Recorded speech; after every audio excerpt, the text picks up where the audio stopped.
Branches cracked under small bare feet as 6-year-old Alara ran through the dark trees, her chest burning, her heart slamming against her ribs like it wanted to escape her body before she did. Behind her, she could hear the heavy footsteps of the patrol, men who worked for the Alpha King and who had orders to find any unregistered shifter hiding in the northern woods.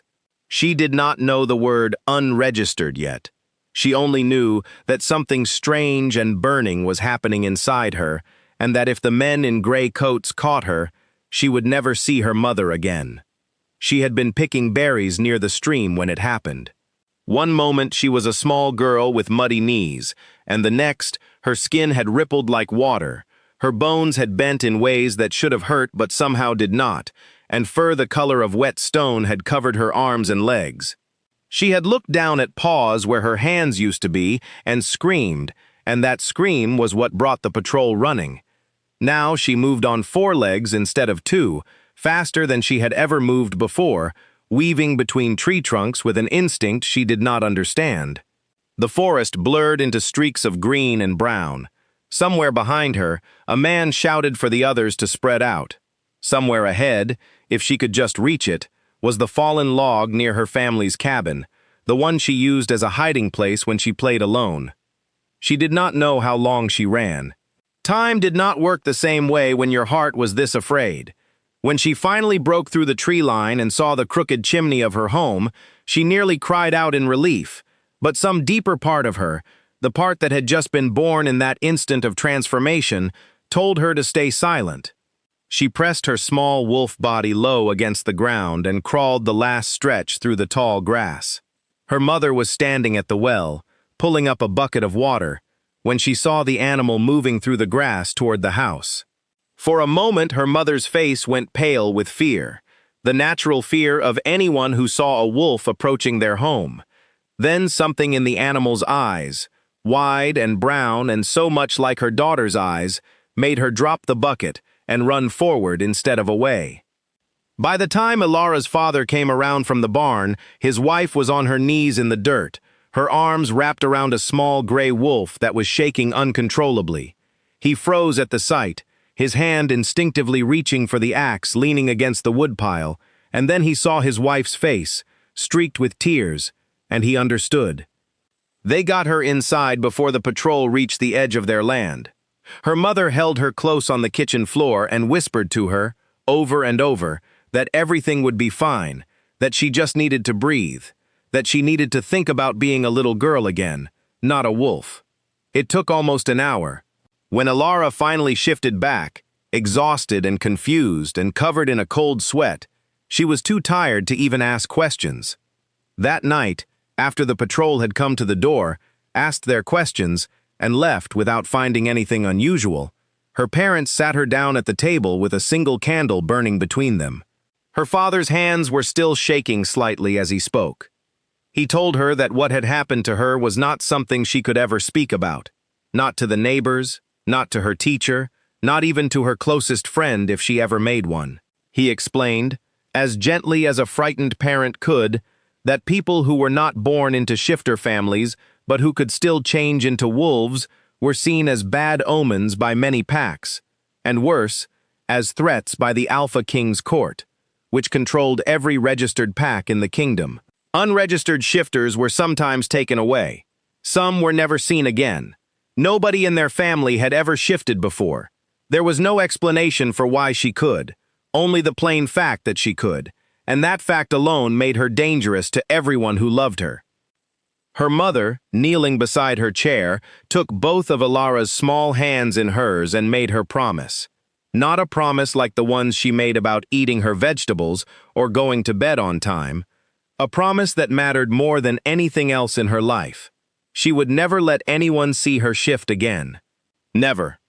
Alara, only 6 years old, did not fully understand the weight of what she was agreeing to. But she understood the fear in her mother's eyes. And she understood that fear was something worth avoiding at any cost. She nodded, and from that night on, everything about her childhood changed. The weeks that followed were filled with quiet lessons that no other child in the village received. Her mother taught her how to breathe slowly when she felt strong emotions building inside her chest, because fear and excitement and anger were often the sparks that triggered a shift. Her father built a small locked room in the cellar, lined with old blankets, where Alara could go if she ever felt the change coming and could not stop it. They never had to use it, not in those early years, but knowing it was there gave all three of them a small measure of peace. She learned to walk differently, to speak differently, to laugh at just the right volume so as not to draw attention. She learned to notice her own body in ways most children never had to, tracking the small warning signs, the tingling in her fingertips, the way her vision sometimes sharpened at the edges when she was overwhelmed. She became, without ever choosing to, an expert in her own control before she had even lost her first baby tooth. School was the hardest part. Children her age ran and shouted and played rough games in the yard, chasing each other until they were red-faced and breathless. Alara learned to hang back from those games, to find quiet corners where she could watch instead of participate, because she quickly discovered that too much excitement, too much physical exertion, brought the strange tingling feeling closer to the surface. The other children thought she was shy. Some thought she was strange. A few were unkind about it, the way children sometimes are when they do not understand someone who seems different. Alara learned to absorb their comments without reacting, because reacting was dangerous, and by the time she was 8, she had built a wall around herself that most adults would have struggled to construct. Her parents worried, of course. They saw their daughter growing more guarded with each passing year, saw the light that had once made her laugh freely at the smallest things slowly dim into something more careful and watchful. But they did not know what else to do. The alternative, a life of hiding without any control, or worse, discovery, felt far more dangerous than a quiet and lonely childhood. When she turned 10, the village held its annual tribute ceremony, a tradition that marked the season when representatives from the Alpha King's court traveled through the smaller towns to collect taxes, review local pack registrations, and remind everyone exactly who held power over their lives. Alara's family was not part of any registered pack, since neither of her parents were shifters at all, but every household in the kingdom was still required to attend and be counted. Standing in the town square that day, surrounded by hundreds of people, Alara felt something she had never felt before: a pull. A strange, magnetic sensation pulling her attention toward the raised platform where the court officials stood in their fine gray and silver coats.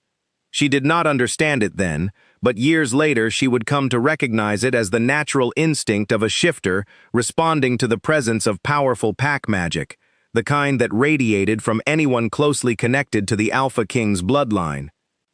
Her mother noticed the way Alara's body had gone rigid, the way her eyes had fixed on the platform with an intensity that did not belong on the face of a 10-year-old girl.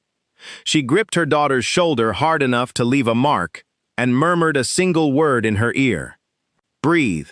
Alara closed her eyes and counted, the way she had been taught: in for 4, hold for 4, out for 4, until the pull faded and she could feel her own feet on the ground again. That night, lying awake in her small bed, Alara thought about the ceremony for a long time. She thought about the officials on the platform, so confident, so unafraid, wearing their identity openly for the entire world to see. She wondered, briefly and dangerously, what it might feel like to walk through the world without constantly measuring every breath, every heartbeat, every flicker of feeling. She never spoke that thought aloud. She tucked it away, the same way she tucked away every other dangerous feeling, and the next morning she woke up and continued being the quiet, careful, unremarkable girl the village had come to know. But something had shifted inside her that night, something separate from the wolf, a small and stubborn spark of curiosity about who she might have been if the world had been different. As the years passed, her control grew stronger, more instinctive. By the time she was 14, she could sense a shift building minutes before it might have happened at 6 or 7, giving herself time to walk away, to find privacy, to breathe through the danger before anyone noticed.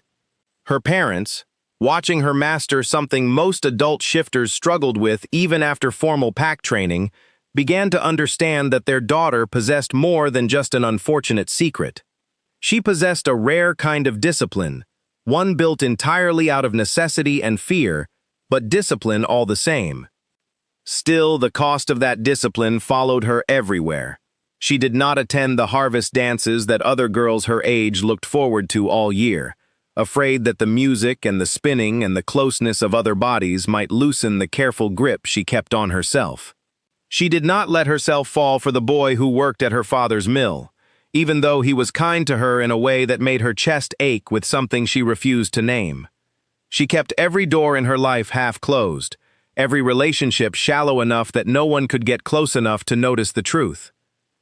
By the time she turned 18, Ilara had spent 12 years perfecting a version of herself designed entirely for survival.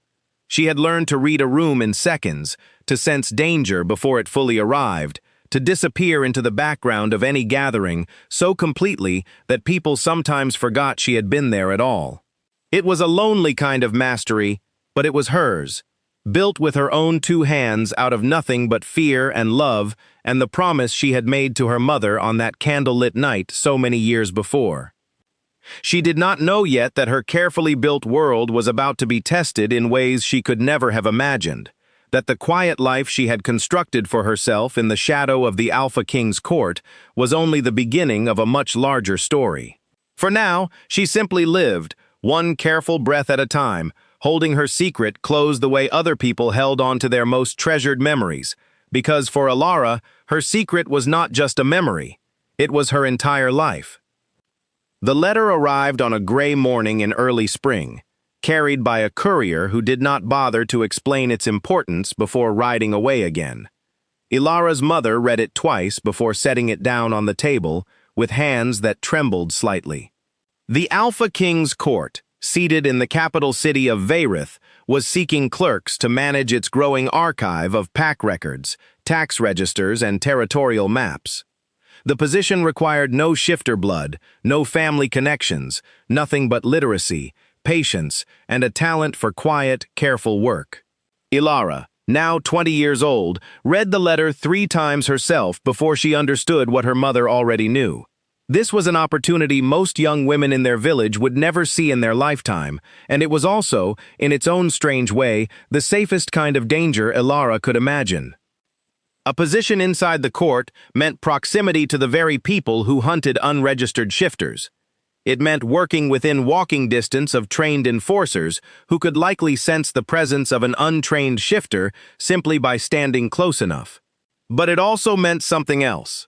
Something that pulled at Ilara in a way she did not fully admit to herself.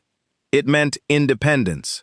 It meant a life built by her own choices, instead of the narrow, careful existence she had constructed inside her parents' small village. It meant, perhaps, a chance to prove that her years of discipline had built something strong enough to withstand real testing. Her parents argued about it for 3 days. Her father wanted her to refuse the position outright, certain that no amount of training could protect her from discovery inside the very walls of the Alpha King's power. Her mother, surprisingly, was the one who eventually softened, reminding her husband that their daughter had spent 14 years since that day in the forest, without a single slip, without one moment of exposure, even during the tribute ceremonies where the pull of court magic had been strongest. If anyone could survive close to power without breaking, it was Ilara. In the end, the decision belonged to Ilara herself, and she made it on a quiet evening while sitting beside the stream where everything had first begun. She thought about the girl who had run through these same woods on 4 legs, terrified and confused, and she thought about the woman she had become since then, someone who could walk through a crowded room without a single flicker of alarm. She decided that she was ready, or at least, that she wanted badly enough to find out. The journey to Veyrith took 9 days by cart and river barge, and with every mile the landscape changed around her, farmland giving way to smaller towns giving way to the wide stone roads that marked the approach to the capital. Ilara had never seen a city before, had never imagined the scale of the palace that rose above Veyrith like a mountain built by careful hands rather than nature. Towers of pale gray stone stretched toward the sky, banners bearing the crest of the Alpha King snapping in the wind above every gate, and everywhere she looked, she saw shifters, dozens of them, walking openly through the streets in their human forms, their pack markings visible on cloaks and collars and rings, unashamed and unafraid. She felt the pull the moment she passed through the outer gates, stronger than anything she had experienced at the village tribute ceremonies.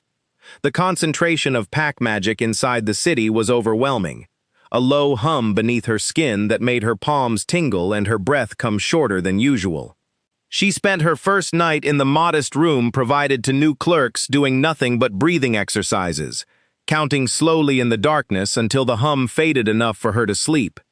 The archive itself, when she finally saw it on her first day of work, was larger than anything she had imagined. An entire wing of the palace dedicated to shelves upon shelves of records stretching back generations. Her supervisor, an older woman named Dahlia, with ink-stained fingers and a permanently distracted expression, showed her to a small desk tucked into a corner between two towering shelves and explained her duties in a rapid, practiced voice. Ilara would be responsible for cataloging new pack registrations, cross-referencing territorial disputes, and maintaining the endless paperwork that kept the kingdom's shifter population organized and accounted for. It was, in almost every way, the perfect job for someone who needed to remain unnoticed. The work was solitary. The other clerks kept to themselves, buried in their own stacks of paper, rarely speaking beyond what was necessary. And most importantly, the archive itself sat far enough from the training grounds and the main court chambers that Ilara rarely had to be near large gatherings of shifters at once, which meant she rarely had to manage the pull of concentrated pack magic that made her skin buzz with warning. For the first 2 years, her life in Veyrith settled into a careful and manageable rhythm. She woke before dawn, walked the same quiet route to the archive, spent her days buried in paperwork, and returned to her small rented room each evening to eat a simple meal alone before sleep. She built small freedoms into this routine, carefully and deliberately. Late at night, when the streets were empty and the moon was high, she would slip out to the edges of the city where the forest began again, and there, in complete privacy, she allowed herself the release she had denied for so many years in her village. Those nighttime runs became the closest thing to joy she allowed herself. In her wolf form, moving silently between the trees under the cold light of the moon, she felt something close to peace, a temporary release from the constant vigilance that defined every other hour of her life. She always returned before sunrise, always erased any trace of her presence, always resumed the quiet, unremarkable clerk that Veyrith knew her as. It was, she told herself, a fair trade, a few hours of freedom in exchange for years of careful hiding. She made no close friends during those first years, though not for lack of opportunity. Dahlia occasionally invited her to join the other clerks for a meal, and Ilara sometimes accepted, careful to keep the conversation light and impersonal, deflecting questions about her family and her past with practiced ease. She learned the particular art of being pleasant enough to avoid suspicion while remaining distant enough to avoid attachment. It was exhausting, in a way that had nothing to do with physical labor, but it was necessary, and necessity had governed every choice she had made since she was 6 years old. The archive brought her into occasional, brief contact with figures of real power within the court, though always at a careful distance. She cataloged reports that crossed the desks of high-ranking enforcers. She organized territorial maps that would later be reviewed by members of the Alpha King's inner council. She never expected to be noticed by any of them, and for a long time, she was not. She was simply the quiet clerk in the corner, efficient and unremarkable, exactly as she had designed herself to be. It was during her 3rd year in Veyrith that the rhythm of her carefully built life first began to show cracks, though she did not recognize the warning signs at the time. A series of minor disturbances had begun appearing in the reports crossing her desk. Small notes about strange tracks found near the outer walls of the city, about a guard on night patrol who swore he had seen a wolf moving through the shadows near the training grounds where no registered pack member should have been. The notes were brief, easily dismissed as the imagination of tired guards or the presence of ordinary wildlife wandering too close to the city walls. Ilara catalogued them without much thought, filing them into the same drawers as hundreds of other minor reports. She did not yet understand that these small notes were the first threads of a pattern that would eventually pull at the edges of her own carefully hidden life. She did not yet know that somewhere within the palace, a new enforcer had recently been assigned to oversee security within the very archive where she worked. A man whose senses were sharper than most, whose instincts for detecting anything out of place had earned him a reputation throughout the court. She simply continued her quiet routine, unaware that the careful balance she had maintained for nearly 2 decades was about to be tested by forces she could not yet see. On the evening she first heard his name, she was closing the archive for the night, stacking the day's completed registrations into their proper drawers, when Dahlia rushed in with unusual urgency, her ink-stained fingers trembling slightly as she gathered her own belongings. She explained, in a hurried whisper, that the king had ordered a full security review of the archive following the recent string of unexplained sightings, and that a new enforcer would be arriving the following morning to oversee the investigation personally. His name, Dahlia said, was Kale, and his reputation for uncovering secrets was second only to his reputation for showing no mercy once he found them. Ilara listened to this news with the same calm, careful expression she had perfected over 18 years of practice, nodding politely and offering a brief comment about hoping the investigation would resolve quickly. Inside, however, something cold had settled into her chest, a feeling she recognized immediately, even though she had not felt it this strongly in years. It was the particular kind of fear that came not from an obvious threat, but from the quiet, creeping awareness that the walls she had built around herself, walls she had trusted for so long, might not be strong enough to withstand a truly determined search. She walked home that night taking a longer route than usual, breathing slowly and deliberately, reminding herself of every lesson her mother had ever taught her. She had survived worse uncertainty before. She had built an entire life out of managing fear without ever letting it control her actions. Whatever this new enforcer brought with him, she told herself, she would meet it the same way she had met every challenge before, with careful discipline and quiet control. She did not yet know how completely that discipline was about to be tested, or how the arrival of a single sharp-eyed enforcer would eventually unravel 18 years of careful hiding thread by thread, until nothing remained but the truth she had spent her entire life trying to bury. Kale arrived at the archive exactly at sunrise, dressed in the dark gray coat that marked him as one of the Alpha King's personal enforcers, a rank held by fewer than a dozen shifters in the entire kingdom. He was younger than Ilara had expected, perhaps only a few years older than herself, with the kind of quiet, contained energy that reminded her of a coiled spring. He did not raise his voice or make any dramatic announcements about his investigation. He simply walked through the archive with slow, deliberate steps, studying the shelves, the layout, the placement of every desk, as though he were memorizing the entire space before he had spoken a single word to anyone inside it. Dahlia introduced the staff one by one, her voice carrying the nervous energy of someone eager to make a good impression on a man who could, with a single report, end a career. When she reached Ilara's desk, Kale paused longer than he had at the others, his gaze moving briefly across the neatly organized stacks of paperwork before settling on Ilara herself. He asked her name, and she gave it without hesitation, her voice carefully steady. He asked how long she had worked in the archive, and she answered that as well. 3 years, ever since arriving from a small village in the northern farmland.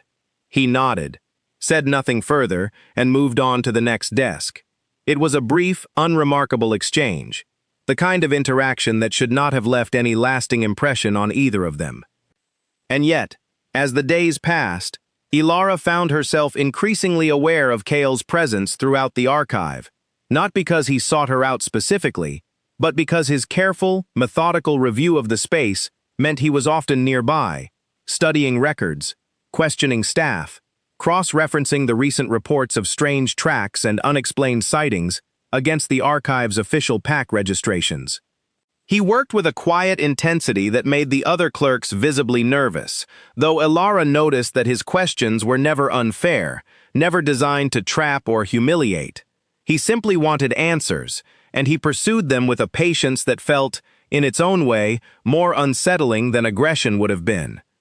She began to notice small things about him during those first weeks. The way he paused near open windows as though testing the air. The way his eyes moved across a room with the practiced efficiency of someone who had spent years learning to notice what others missed. She recognized these habits because they mirrored her own, though for entirely different reasons.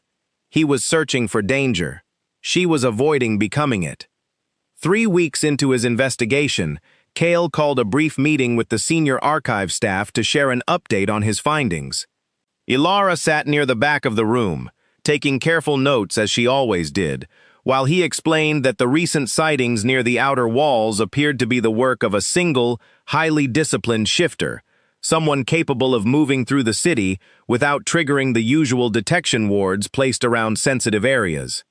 This level of control, he explained, was unusual even among trained pack members, suggesting the shifter responsible had either received extensive formal training or had developed remarkable natural discipline on their own. Ilara kept her expression neutral as she wrote his words down, though her pen moved slightly slower than usual, her mind racing beneath her calm exterior.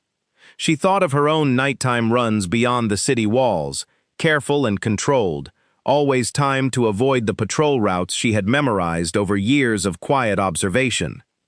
She thought about the detection wards Kale mentioned, wondering with a cold jolt of fear whether her own movements had ever come close to triggering them without her knowledge. She told herself, later that evening, that the sightings could not possibly be connected to her. She had been careful, disciplined, precise in every choice she made during those late-night runs. But the coincidence gnawed at her regardless, a persistent unease that followed her home and lingered through a mostly sleepless night. The following week, Kale began conducting individual interviews with archive staff, a process that moved slowly through the department as he worked his way from desk to desk. When Ilara's turn finally arrived, she walked into the small meeting room he had claimed for the interviews with the same steady composure she had maintained for 18 years, reminding herself silently that composure was simply another word for control, and control was the one thing she had never failed to maintain. Kale's questions were straightforward at first, focused on her daily routine, her familiarity with the archive's more sensitive records, whether she had noticed anything unusual among her colleagues in recent months. Ilara answered each question honestly, careful only to omit the details that mattered most. She had, after all, noticed nothing unusual, because the only unusual thing in the entire archive was herself, and she had spent 18 years learning exactly how to remain unnoticed. Near the end of the interview, Kale asked a question that caught her slightly off guard, though she did not let it show. He asked whether she often worked late, whether she ever had reason to walk near the outer edges of the city after dark. She answered carefully, explaining that she occasionally took evening walks to clear her mind after long days of paperwork, a partial truth designed to sound innocent while avoiding any specific mention of the forest beyond the walls. He studied her for a long moment after she answered, his expression unreadable, and for the first time since his arrival, Ilara felt something close to genuine fear settle into her chest. Not the manageable, familiar fear she had learned to live alongside for most of her life, but something sharper, something that made her acutely aware of every breath she took and every heartbeat pounding beneath her carefully composed exterior. Then, just as quickly as the tension had built, Kale thanked her for her time and moved on to the next name on his list, leaving Ilara to walk back to her desk with her hands trembling slightly at her sides. She spent the rest of the day forcing herself through her usual routine, cataloging records with mechanical precision, while her mind replayed every word of the interview, searching for any hint that she had revealed more than she intended. In the weeks that followed, the investigation continued without any dramatic breakthrough, though the atmosphere throughout the archive remained tense. Cale's presence became a constant, quiet pressure that everyone felt but few dared discuss openly. Alara adjusted her routine carefully in response, abandoning her nighttime runs entirely for nearly a month, choosing instead to manage the growing tension inside her through breathing exercises and long, sleepless hours spent staring at the ceiling of her small rented room. The strain of suppressing her shift for so long without any release began to take a visible toll. She grew paler, quieter, more withdrawn than even her usual careful reserve allowed. Dahlia noticed the change and asked, with genuine concern, whether Alara was feeling unwell. Alara offered a vague explanation about difficulty sleeping, which was not entirely a lie, and Dahlia, satisfied enough, did not press further. It was during this period of heightened tension that Alara and Cale crossed paths outside the archive for the first time, an encounter neither of them had planned. She had finally allowed herself a single evening walk after weeks of forced stillness, choosing a quiet path along the edge of the palace gardens rather than risking the forest beyond the walls. She did not expect to find Cale there as well, standing alone near a stone fountain, his expression distant in a way that made him look, for just a moment, less like the intimidating enforcer everyone in the archive feared, and more like a man carrying his own private weight. He noticed her before she could retreat, and rather than the formal, investigative tone he had used during her interview, he greeted her with something closer to simple courtesy, commenting on the unusually mild evening air. Alara, caught off guard by the shift in his demeanor, found herself responding in kind, and the two fell into a brief, unremarkable conversation about nothing of particular importance, the kind of small talk that strangers exchange when circumstance places them together without warning. It was, on the surface, an entirely ordinary moment, but walking back to her room afterward, Alara found herself replaying the conversation with an attention she usually reserved only for moments of genuine danger, and she did not fully understand why. She told herself it was simply the natural result of prolonged stress, her mind seeking distraction wherever it could find it. She did not yet want to consider the possibility that the careful walls she had built around every relationship in her life had, for the first time in longer than she could remember, developed the smallest and most dangerous of cracks. Over the following months, the strange sightings near the outer walls did not stop, and Cale's investigation, rather than losing momentum, seemed to sharpen with every new report that crossed his desk. A second guard claimed to have seen a wolf moving through the shadows near the eastern gate, this time close enough to notice the animal's unusual grace. A fluid, controlled movement unlike the more chaotic patterns typical of ordinary wildlife.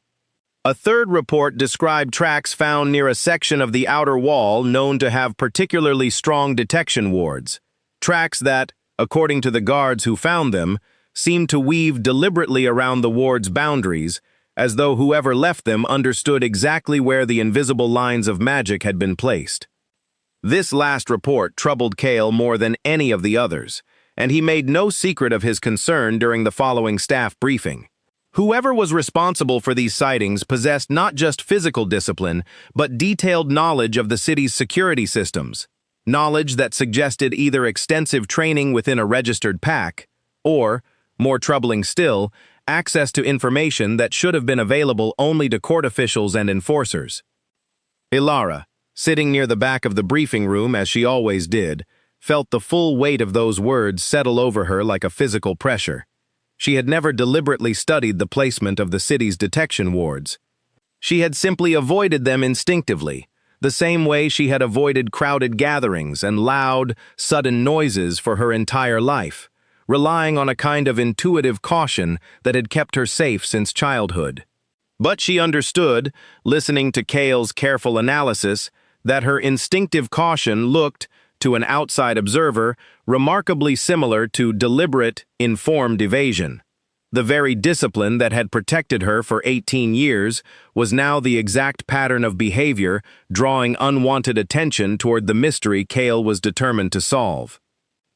She stopped her evening walks entirely after that briefing, retreating instead into the narrow confines of her rented room each night, where she practiced breathing exercises long into the darkness, trying to manage the growing pressure building beneath her skin without any release.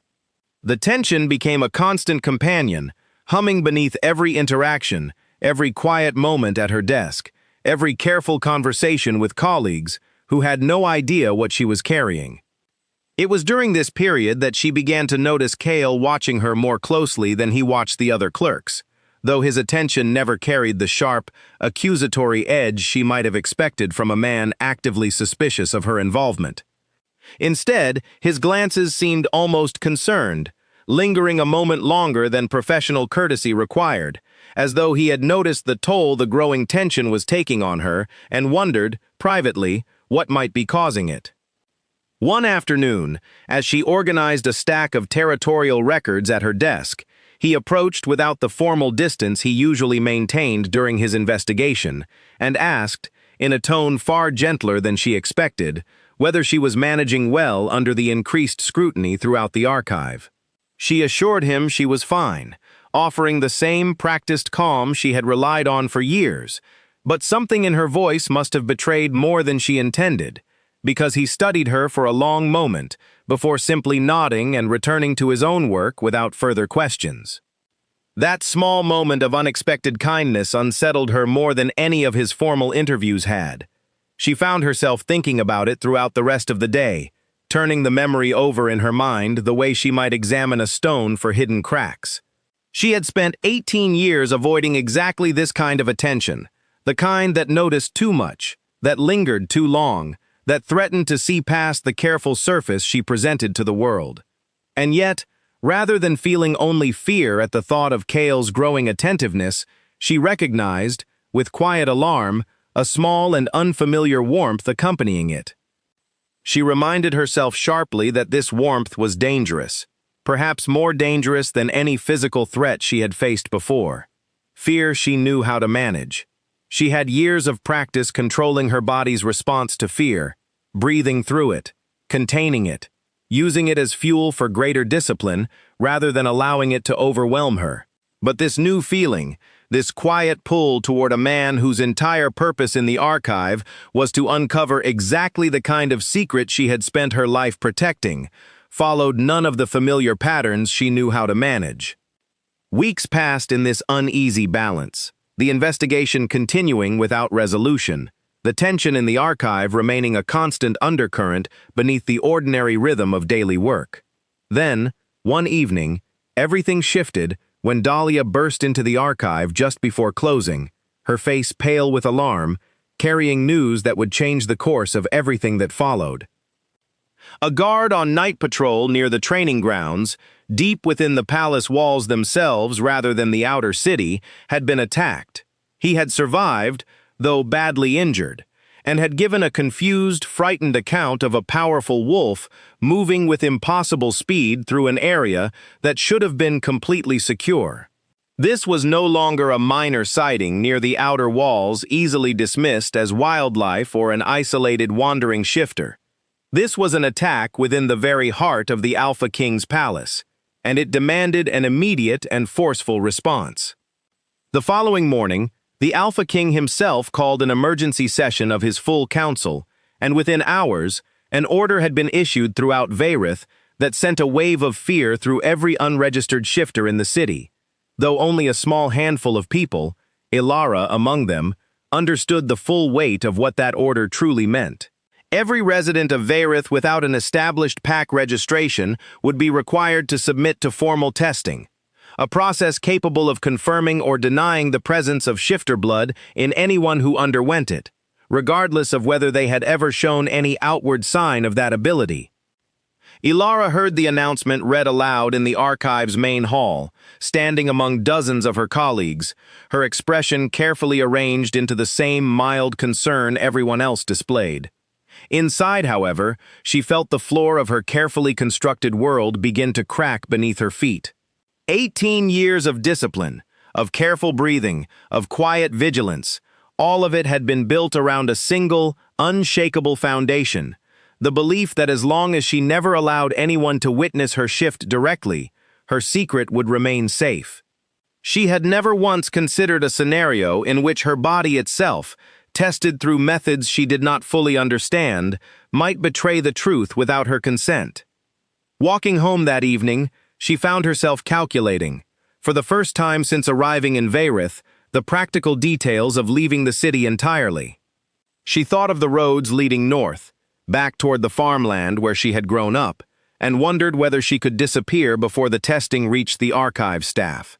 She thought of her parents, of the quiet cabin where she had first learned to hide what she was, and wondered whether returning there now, after everything she had built for herself in the capital, would feel like defeat or simple survival. She did not sleep at all that night, lying awake in the darkness, with her mind moving in restless circles between fear and calculation, weighing every option against a single, unbearable truth. The life she had spent 18 years constructing, brick by careful brick, was now standing directly in the path of forces far larger and more powerful than anything she had ever faced before. And for the first time in longer than she could remember, Ilara did not know whether her discipline alone would be enough to save her. The days that followed the king's announcement moved with a strange, heavy slowness, each hour stretching longer than usual as the city of Veyrith prepared for the coming testing. Notices appeared on every public building, listing the schedule by district, explaining that all residents without proof of registered pack affiliation would be required to appear before court officials within the month. Failure to appear, the notices warned, would be treated as an admission of guilt, punishable by immediate detainment. Ilara read the notice posted outside the archive entrance 3 times before she was able to walk past it and begin her workday. She calculated, based on the district assignments listed, that clerks and staff attached to the palace would likely be tested within the first 2 weeks, given their proximity to the recent attack near the training grounds. That gave her, at most, 14 days to decide what she would do.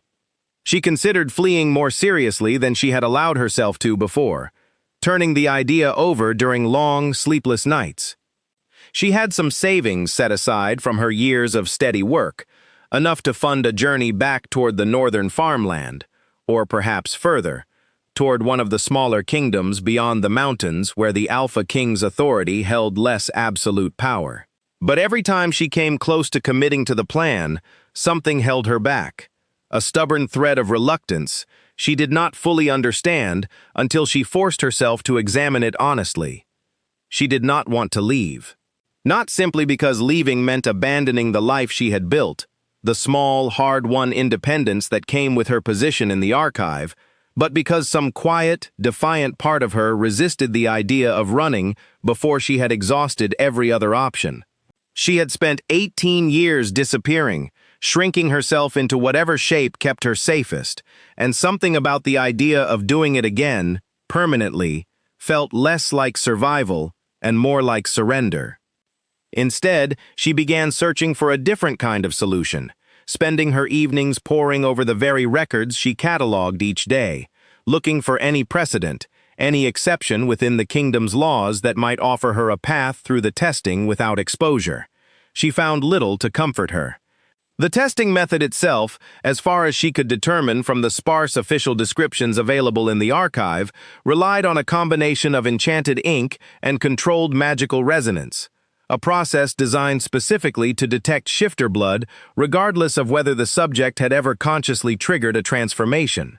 There was no known method of deception that had ever successfully fooled the test, at least none recorded in any document she had access to. She considered, briefly and with a flicker of desperate hope, whether her father's old cellar hiding room held any answer, some forgotten technique her parents might have learned in their years of protecting her. She wrote to them that week, careful to keep the letter vague enough to avoid suspicion should it be intercepted, asking simply whether they had heard news of similar testing orders reaching the northern villages and whether they had any advice for managing unexpected scrutiny. Her mother's reply, when it finally arrived nearly a week later, offered little practical help beyond reminders of the breathing techniques Ilara had known since childhood, paired with words of love and worry that brought tears to her eyes more than any useful strategy could have. Meanwhile, within the archive itself, the atmosphere grew increasingly strained as the day of testing approached. Cale's investigation into the attack near the training grounds continued alongside preparations for the citywide testing, and his presence throughout the archive became almost constant as he cross-referenced staff records against the growing list of residents scheduled for evaluation. Ilara found herself under his observation more frequently than ever, though she still could not determine whether his attention stemmed from professional suspicion or something closer to the quiet concern she had noticed in him weeks earlier. One evening, as the archive prepared to close, Cale approached her desk directly, something he had rarely done since their earlier conversation near the palace fountain. He asked, with unusual hesitation for a man normally so direct, whether she had given any thought to the upcoming testing schedule. She answered carefully, saying only that she assumed she would appear when required, like everyone else. He studied her for a long moment, his expression difficult to read, before saying something that struck her with unexpected force. He told her, quietly, that if she ever felt unsafe within the palace walls for any reason, she should come find him directly, rather than facing whatever trouble she encountered alone. He offered no explanation for the comment, no clarification of what kind of danger he imagined she might face, and Ilara, caught completely off guard, could only manage a brief, uncertain thank you before he turned and left the archive for the evening. She stood at her desk long after he had gone, replaying his words with a confusion that bordered on panic. Did he suspect the truth already? Was this some careful test of his own, designed to see whether guilt or fear would show itself in her reaction? Or was it simply what it appeared to be on the surface, an unexpected kindness from a man who had, against every instinct she possessed, begun to occupy more space in her thoughts than she was willing to admit? She did not sleep well that night, caught between the terror of exposure and a feeling she refused to name, one that felt dangerously close to hope. She reminded herself, forcefully, that hope was a luxury she could not afford. Not now, not with the testing looming closer with every passing day. But some small, stubborn part of her held on to Cale's words regardless, turning them over like a stone smoothed by years of handling, unable to fully let go of the warmth they had stirred inside her. With 8 days remaining before her scheduled testing date, Ilara made a decision that surprised even herself. Rather than fleeing the city or continuing to search desperately for some non-existent loophole in the testing process, she resolved to prepare herself as fully as possible for whatever came next, whether that meant discovery, exile, or something worse. She spent her remaining evenings not in panic, but in quiet reflection, writing a long letter to her parents that she did not send, one that finally put into words everything she had never been able to say aloud. The fear and loneliness of her childhood, the strange, aching gratitude she felt for the sacrifices they had made to protect her, the complicated hope she still carried despite everything. She also, for the first time in 18 years, allowed herself to imagine a version of her future where hiding was no longer necessary, where the wolf inside her was not a secret to be buried, but simply another part of who she was, no more shameful than the color of her eyes or the sound of her laughter. It was a dangerous fantasy, one she knew might never become reality, but holding on to it during those final uncertain days gave her a strength she had not expected to find. She did not know, as the date of her testing drew closer, that the danger facing her would arrive far sooner and in a far more chaotic form than any quiet evaluation before a court official. She did not know that within the palace walls, a conspiracy far larger than any missing shifter investigation had been quietly building for months, one that would soon collide violently with her own carefully guarded secret in front of the very court she had spent years learning to avoid. 3 days before Ilara's scheduled testing, the entire palace shifted its attention toward a different matter entirely, one that temporarily pushed the citywide testing order into the background of every conversation throughout Vayrith. The Alpha King had announced a formal gathering to be held within the Great Hall of the palace, a ceremony meant to reaffirm the loyalty of the kingdom's most powerful pack leaders, following months of quiet unrest along the northern borders, where whispers of rebellion had been growing among several smaller packs, unhappy with the concentration of power held by the crown. The gathering, scheduled to take place within the week, would bring together nearly every significant figure within the kingdom's shifter hierarchy, pack leaders, court officials, and high-ranking enforcers, all gathered within the same grand hall under the watchful presence of the Alpha King himself. Security throughout the palace tightened considerably in preparation, with enforcers stationed at every entrance and additional wards placed around the perimeter of the Great Hall itself. Ilara learned of the gathering the same way she learned most palace news, through the steady stream of official documents crossing her desk each day, though this particular event carried an unusual weight of urgency in its accompanying correspondence. Several notes referenced increased concern from the king's personal guard regarding potential threats to his safety during the ceremony, given the tension surrounding the northern packs and the still unresolved mystery of the unregistered shifter responsible for the earlier attack near the training grounds. Kale, along with several other senior enforcers, was reassigned temporarily from the ongoing citywide testing preparations to focus entirely on security for the upcoming gathering, a shift that meant Ilara saw considerably less of him during those final days before her own scheduled testing. She told herself this was a relief, a welcome reduction in the quiet, unsettling attention he had directed toward her in recent weeks, though privately she found herself missing the brief, unexpected warmth of their occasional conversations more than she wanted to admit. 2 days before the gathering, an unusual request crossed Ilara's desk that pulled her attention away from her own private worries for the first time in weeks. A senior court official requested her assistance in compiling a complete set of territorial maps and pack registration records for every family scheduled to attend the ceremony, a task typically reserved for more senior archive staff, but assigned to her due to the sudden absence of 2 colleagues who had fallen ill.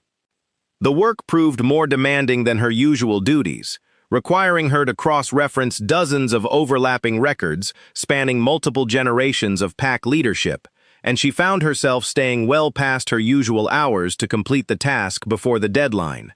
It was during this extended work, poring over old territorial disputes and shifting alliances, that she noticed something unusual buried within a set of records belonging to one of the northern packs scheduled to attend the gathering, a pattern of land transfers and shifting loyalties that did not quite align with the pack's official reports to the crown.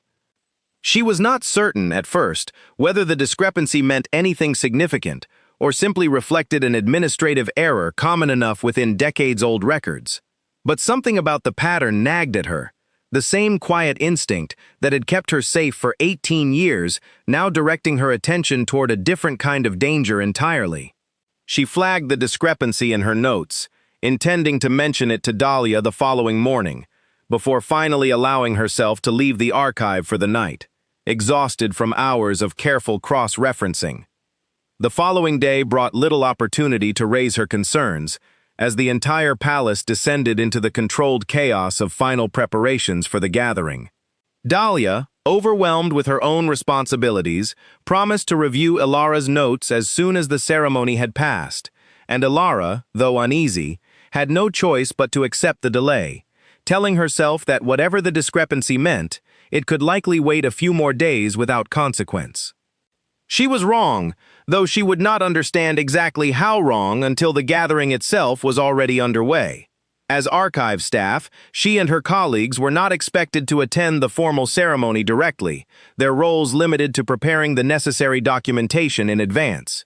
But on the evening of the gathering itself, Dahlia approached her with an unexpected assignment, explaining that additional clerks were needed within the Great Hall to manage last-minute registration verifications for arriving pack representatives, a task that would require Ilara's presence at the very event she had hoped to avoid entirely.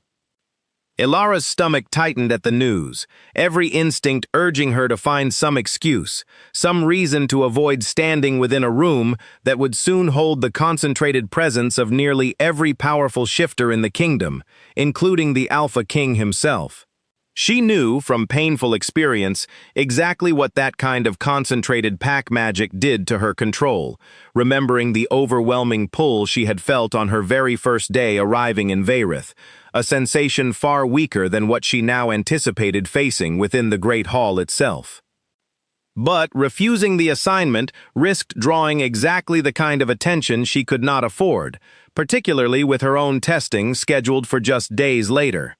So she agreed, spending the remaining hours before the ceremony practicing every breathing technique she had ever learned, preparing herself as thoroughly as she could for an evening she suspected would test her control more severely than anything she had faced since childhood.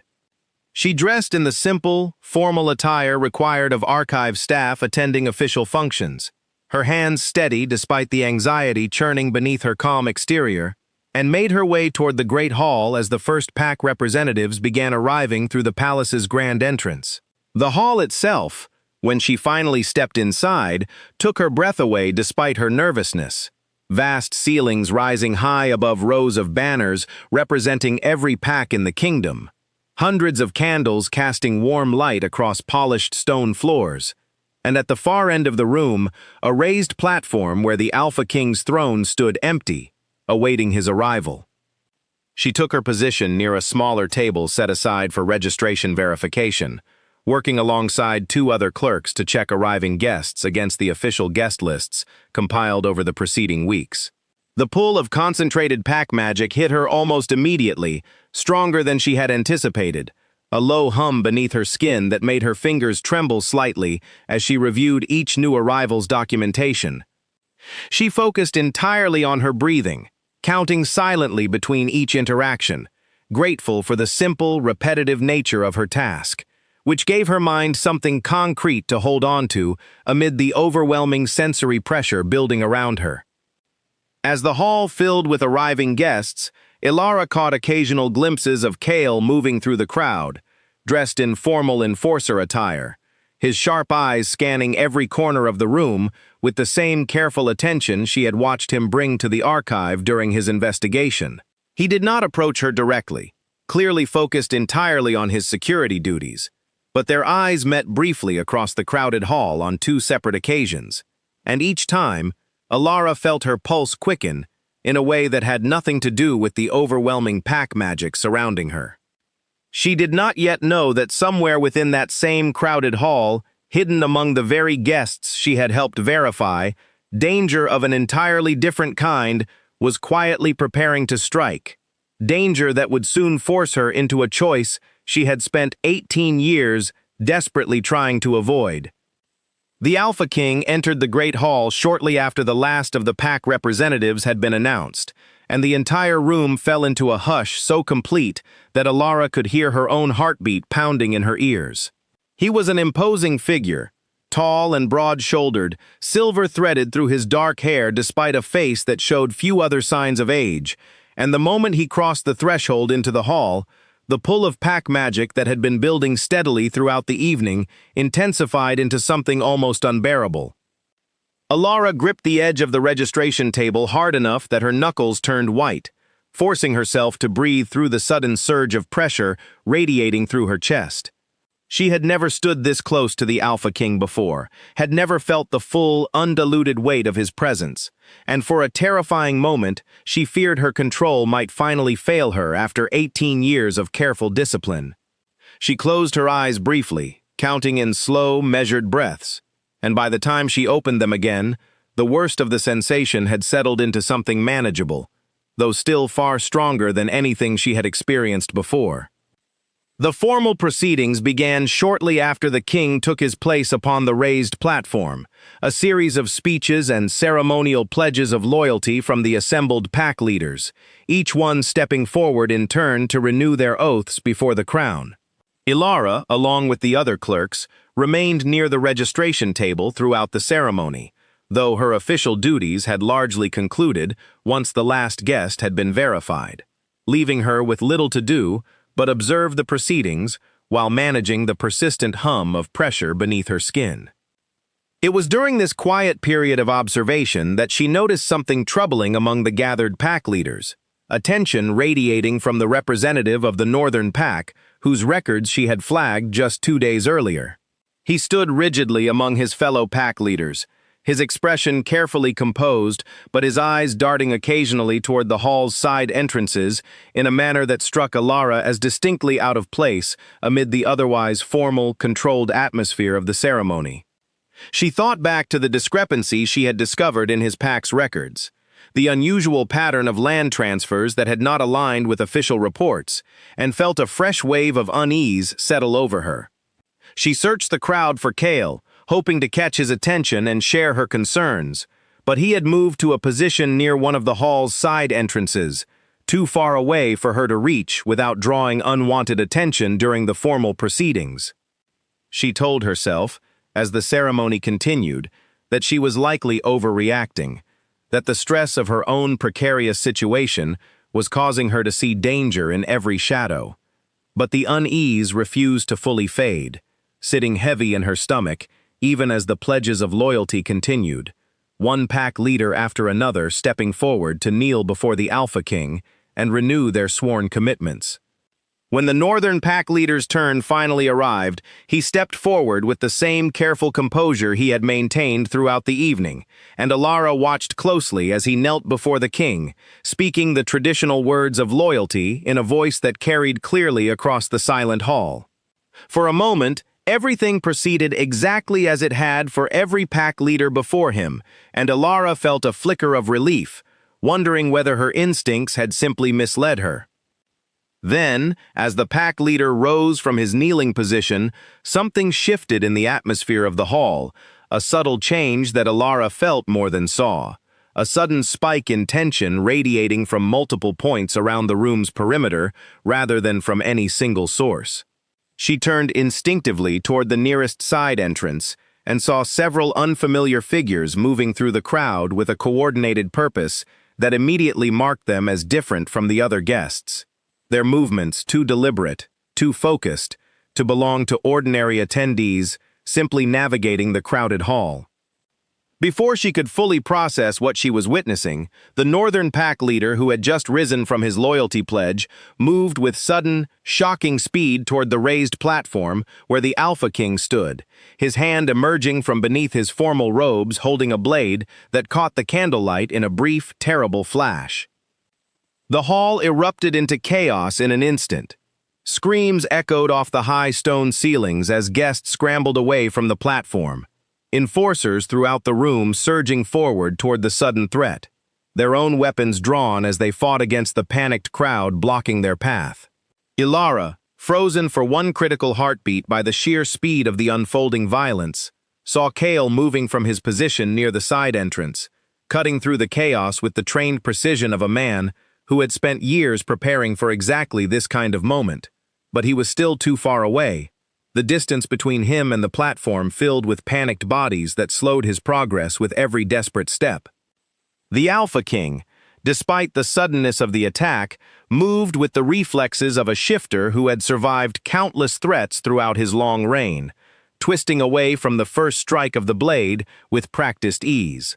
But the Northern Pack leader was not acting alone, and as Alara watched in horror, two more of the unfamiliar figures she had spotted near the entrance converged on the platform from opposite sides, their intentions unmistakable even amid the chaos and confusion. Kale finally broke free of the crowd, closing the remaining distance toward the platform with desperate speed, but Alara could see, with terrible clarity, that he would not reach the second attacker in time, that the figure closing in from his blind side would strike before he could turn to defend himself.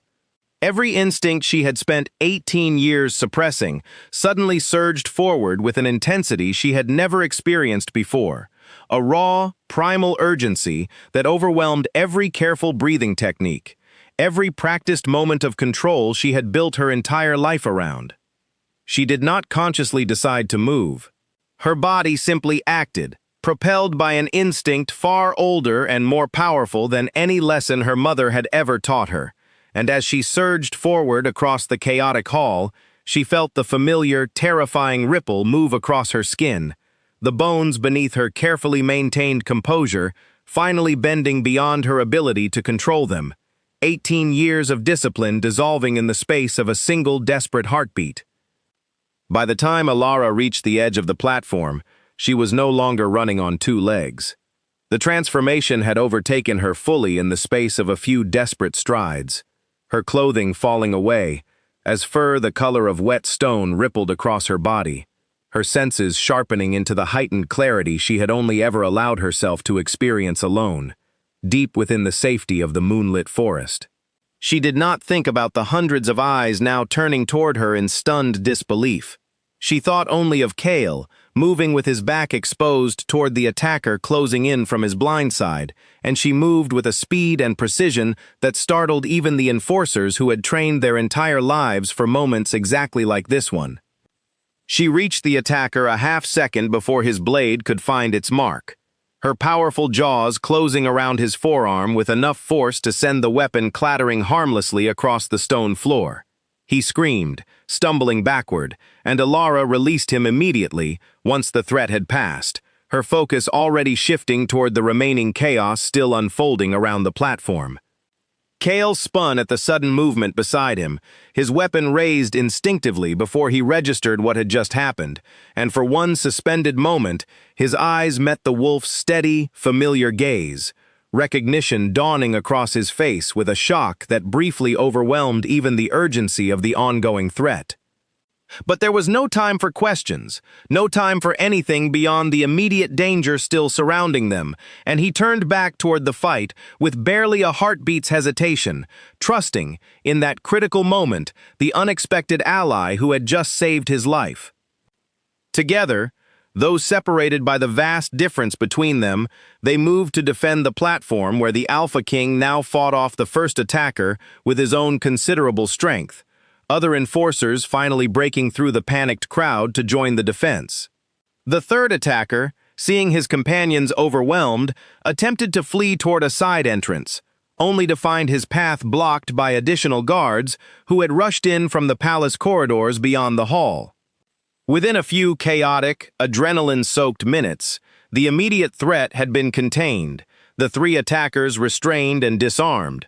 The northern pack leader who had struck the first blow now held firmly by two enforcers, as he shouted furious, defiant words about the tyranny of the crown and the suffering of packs crushed beneath its authority. The Alpha King, breathing hard but otherwise unharmed beyond a shallow cut along his forearm, surveyed the wreckage of his own ceremony with an expression of controlled fury. And then, as the immediate danger faded and the panicked crowd began to settle into stunned, watchful silence, every eye in the great hall turned toward the wolf still standing near the platform's edge, fur still rippling slightly with the aftershock of a transformation that had happened in full view of the kingdom's most powerful assembled figures. Alara felt the weight of that collective attention settle over her like a physical force, hundreds of eyes wide with shock, fear, and confusion fixed entirely on her exposed presence. The careful anonymity she had spent 18 years constructing, the invisible walls she had built brick by patient brick since she was 6 years old, had all disappeared in the span of a few desperate seconds, dissolved by an instinct she had never been able to fully suppress, the simple, overwhelming need to protect someone she cared for. Several of the king's personal guards moved toward her immediately, weapons raised with the wary caution reserved for unknown threats, and Alara understood, with sudden clarity, exactly how this must appear to everyone watching. An unregistered wolf, appearing from nowhere in the middle of an assassination attempt, was not automatically assumed to be an ally simply because her actions had, in fact, saved lives. She had no pack markings, no registration, nothing to distinguish her from the very danger the guards had spent months searching for throughout the city. She did not resist as the guards closed in around her, some deep, exhausted part of her recognizing that flight would only confirm the suspicion already forming in the eyes surrounding her. She allowed herself, finally, to shift back into her human form, kneeling on the cold stone floor amid the wreckage of the ceremony, her bare shoulders shaking, not from fear alone, but from the sheer physical and emotional exhaustion of everything that had just happened in the space of a few impossible minutes. Cale pushed through the guards surrounding her before they could restrain her fully, his voice carrying an authority that made even the king's personal enforcers pause. He explained, quickly and firmly, that this was the same wolf who had just saved his life, whose intervention had prevented what might otherwise have been a successful strike against the Alpha King himself. His words did little to fully calm the tension in the hall, but they were enough to halt the guards' immediate advance, buying a fragile, uncertain moment of hesitation. The Alpha King himself descended from the platform then, moving through the parting crowd with the same commanding presence that had radiated through the hall since his arrival, and stopped before Alara, studying her with an expression that revealed nothing of his intentions. She forced herself to meet his gaze, though every instinct screamed at her to look away, to make herself as small and unthreatening as possible. The same instinct that had guided her entire life, until the moment she had abandoned it completely, to save a man she had known for only a handful of months. The king's voice, when he finally spoke, carried across the silent hall with the weight of absolute authority. He asked her name, and Alara, kneeling exposed and trembling before the most powerful figure in the kingdom, understood that whatever answer she gave in this moment would determine the entire course of the rest of her life. She gave her name clearly, her voice steadier than she expected given the circumstances, and the king studied her for a long, unreadable moment before issuing a single command that sent a fresh wave of tension rippling through the assembled crowd. She would be taken into custody, not as a prisoner facing immediate punishment, but as a matter requiring formal judgment, her fate to be decided not in the chaos of a disrupted ceremony, but before the full authority of his court.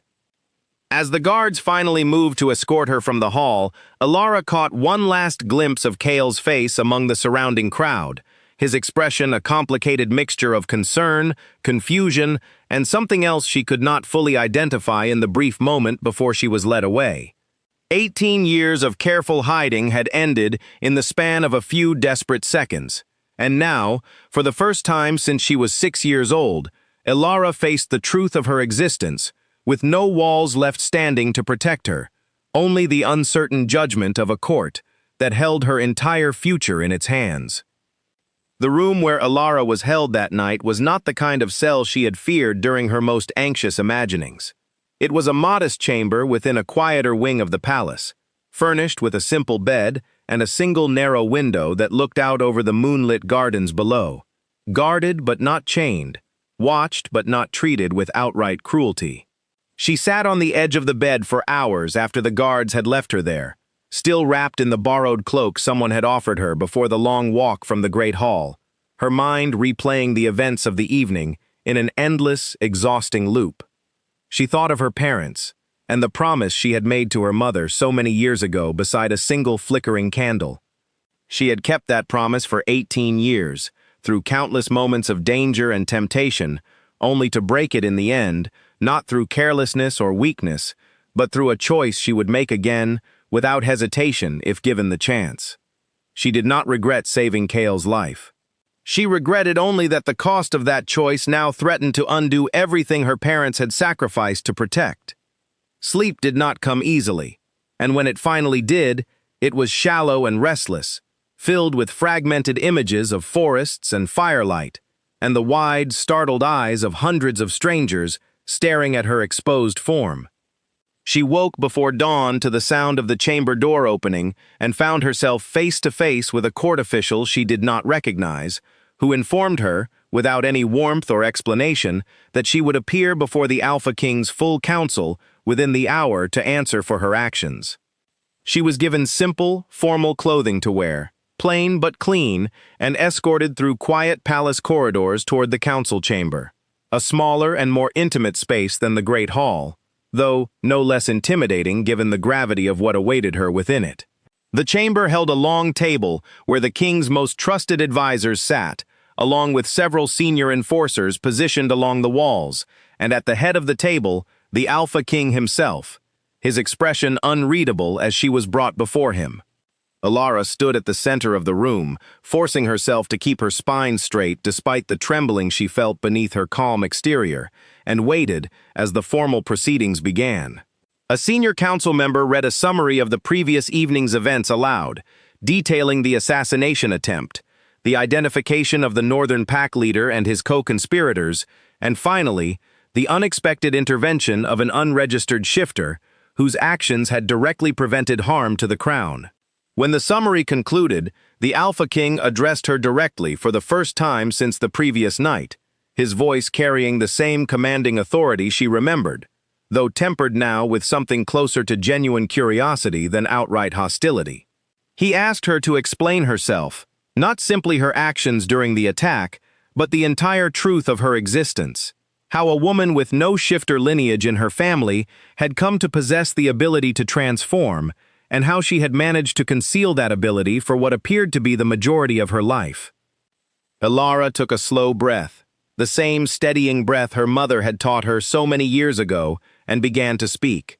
She told the council about the day in the forest when she was 6 years old, the terror of her first uncontrolled shift, the desperate love of parents who had chosen to protect her rather than turn her away out of fear.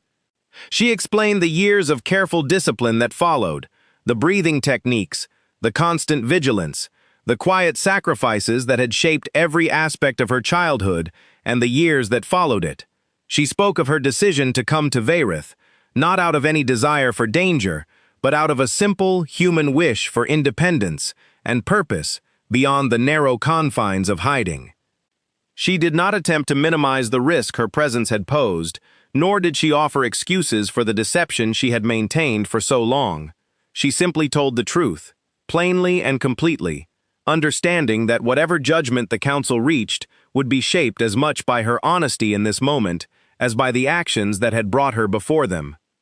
When she finished speaking, silence settled over the chamber for a long moment before one of the council members, an older woman with sharp, assessing eyes, asked a pointed question about the discipline Alara had described, wondering aloud how someone entirely self-taught, with no formal pack training, could have developed the level of control necessary to suppress her nature so completely for nearly 2 decades.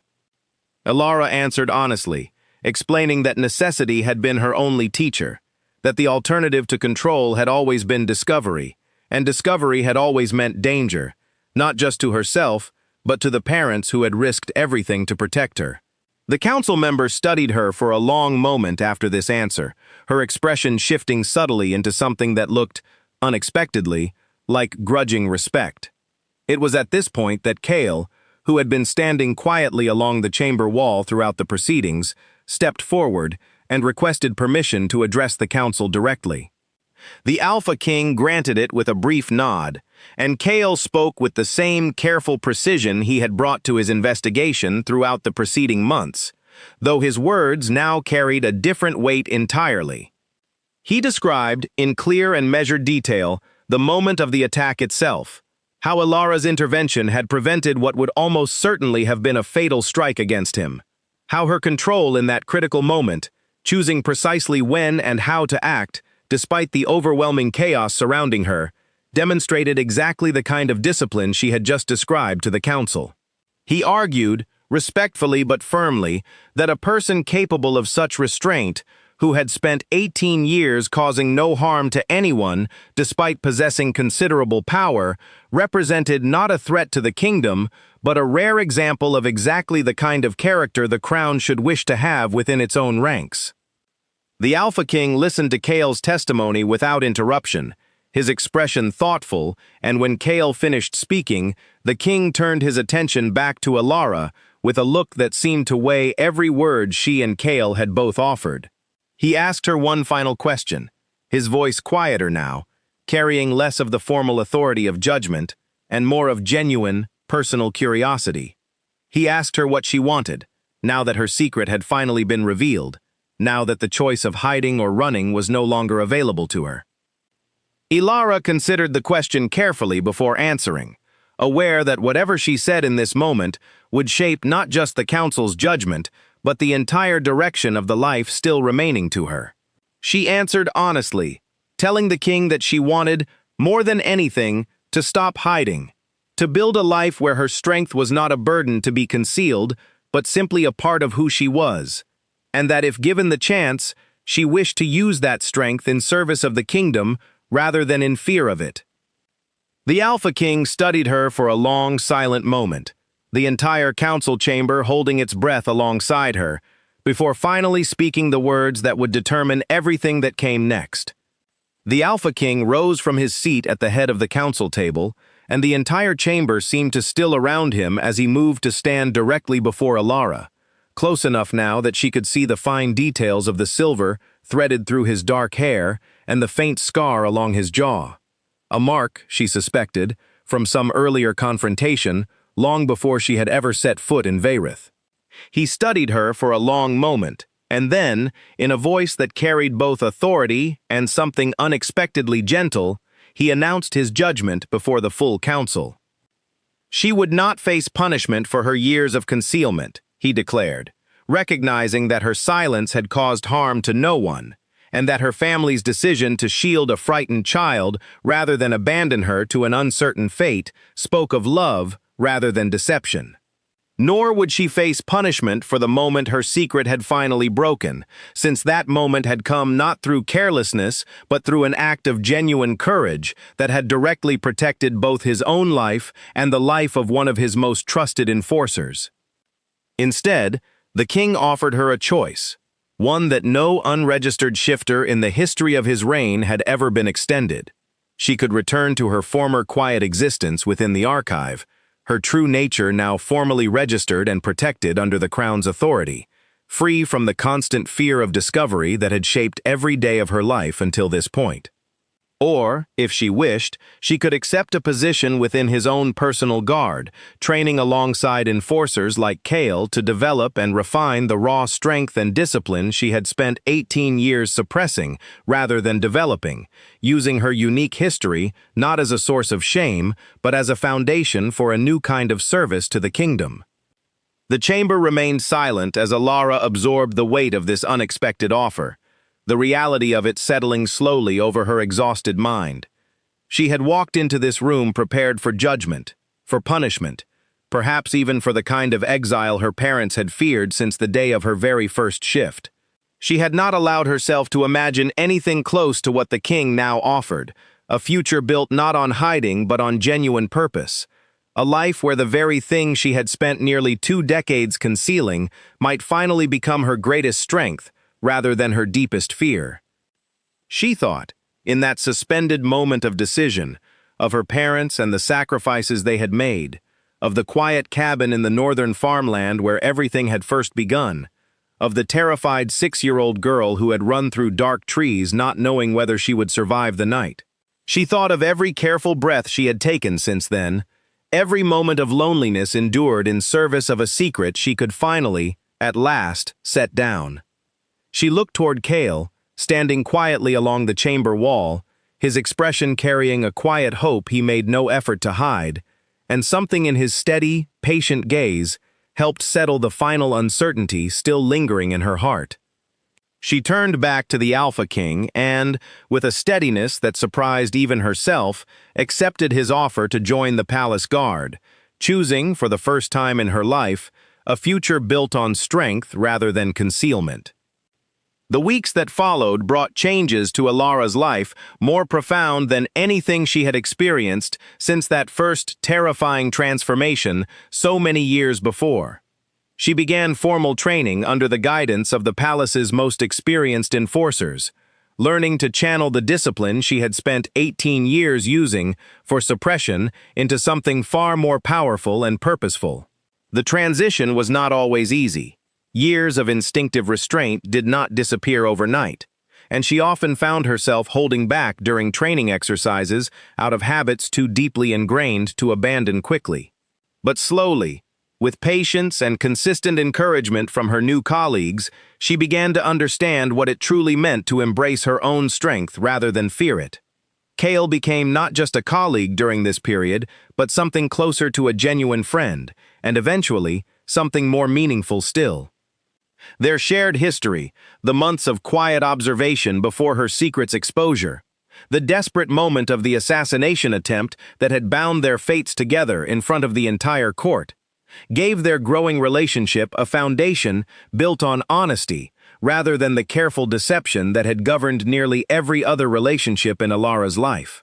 He never once made her feel ashamed of the years she had spent hiding, understanding, perhaps better than anyone else in the palace, exactly how much courage that quiet, careful survival had required. She wrote to her parents as soon as her circumstances had stabilized enough to share the full truth of everything that had happened, and their response, arriving nearly 2 weeks later, brought her to tears in a way little else had managed throughout the entire ordeal. Her mother's letter spoke of relief so profound it had kept her awake for nights, after receiving news of the assassination attempt through official channels before Alara's own letter arrived. Relief that her daughter had survived, and beyond that, a quiet, overwhelming pride that the discipline they had worked so hard to teach her had ultimately saved lives rather than simply protecting her own secret. Her parents visited Veyrith for the first time later that year, traveling the same 9-day journey Alara had once made alone, and standing together in the palace gardens where so much of her transformation, both literal and personal, had unfolded. The three of them finally allowed themselves to speak openly about everything they had carried silently for 18 long years. It was not an easy conversation, filled with old fears and buried grief for the childhood Alara had lost to constant vigilance. But it was, at last, an honest one, free of the careful omissions that had shaped every previous visit and letter between them. A year after the night of the assassination attempt, Alara stood once again within the great hall of the palace, though this time not as a frightened clerk hiding among the crowd, but as a formally recognized member of the Alpha King's personal guard, her pack markings now visible on the simple silver band she wore openly on her wrist. The kingdom had changed in small but meaningful ways since that chaotic night, the crown's approach to unregistered shifters growing slowly more compassionate, under policies the king himself had begun reconsidering, following Alara's own case, a shift that would eventually offer hope to others, like her who had spent their lives believing they had no place within the world of registered packs and formal protection. She often thought back, during quiet moments, to the terrified 6-year-old girl running through dark trees, unable to imagine that 18 years later, that same fear would transform into a life of purpose she could never have predicted. The secret she had guarded so desperately for so long had not destroyed her when it finally broke free. Instead, it had become the foundation of everything that followed, proof that the strength she had spent so many years hiding had, in the end, been exactly what the world needed to see.